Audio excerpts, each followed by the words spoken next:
দিন কেন দিবা না তুমি? ভিডিও যখন পাবলিশড হচ্ছে রিমন আমাকে বললো এটুকু রাখবে না, মনে হয় এটুকু আপনি মিস করে গেছেন। বিশাল একটা মজার জিনিস ছিল। যাই হোক, আসসালামু আলাইকুম। ওয়ালাইকুম সালাম। আমরা জানি ভাই কোন ঘাট থেকে উঠছি? এনায়েতপুর এনায়েতপুর বেরিবাদ। এনায়েতপুর বেরিবাদ থেকে উঠছি। এটা মূলত সিরাজগঞ্জের জেলার মধ্যে আর কি।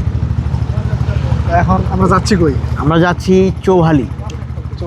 চৌহালি কি সিরাজগঞ্জেরই কোনো উপজেলা? সিরাজগঞ্জেরই।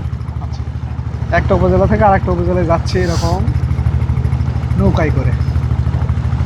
লাগছে আলহামদুলিল্লাহ ভালো। বিষয়টা হচ্ছে কি যে এটা একটা অনিশ্চিত যাত্রা, কারণ এখানে কোনো নির্দিষ্ট সড়ক পথ নাই। নৌকাতে উঠলাম, কোন দিকে যে কোথায় দাঁড়াবো কে জানে। মানে আমরা তো নৌপথে যাতায়াত করা মানুষ না। হ্যাঁ, তা আমাদের মধ্যে অনেক সময় কখনো কখনো হালকা পাতলা আতঙ্ক শঙ্কা হলেও থাকে। যাই হোক, সেটা ব্যাপার না। আলহামদুলিল্লাহ আমরা এনজয় করছি। অনেক সুন্দর বাতাস, যেহেতু শীতের দিন, গরমের তীব্রতা নাই। চারদিকে যদি এরকম মাঝে মধ্যে চর না থেকে একদম ধুধু পানি থাকতো, বিষয়টা হয়তো আরও দেখতে ভালো লাগতো।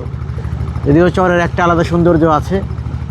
হ্যাঁ, আমারও ভালোই লাগতেছে। সেই অ্যাডভেঞ্চারাস মনে হচ্ছে। মানে হুট করে এরকম একটা প্ল্যান হবে জানতাম না।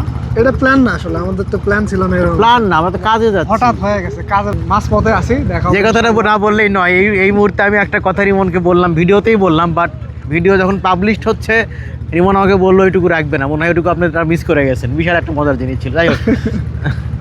যাই হোক, আমরা এখন মাঝ পথে আছি। ইনশাল্লাহ ঘাটে পৌঁছে দেখা হবে।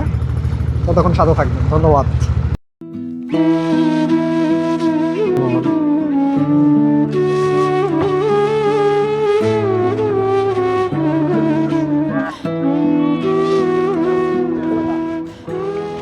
তো আমরা প্রায় 1.5 ঘন্টা এই নৌকায় জার্নি করে চলে আসলাম এটা চৌহালি ঘাট।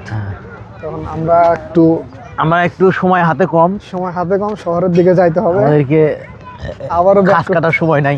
আবারও ব্যাক করতে হবে বগুড়ায়। থেকে মানুষ মূলত যাওয়া আসা করে নৌকায়।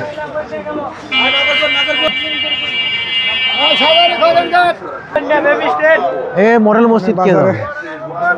বিপিএল এর ভালোই জমজমাট আসর হচ্ছে। মুস্তাফিজ বোলিং 10 বলে 14 রান। যমুনা নদীর তীরে ছোট্ট এই বাজারটি গড়ে উঠেছে চৌহালির এই খেয়াঘাটকে ঘিরে। এনায়েতপুর আর চৌহালি সিরাজগঞ্জের এই দুইটি উপজেলার মানুষ যাতায়াত করে এই ঘাট থেকে।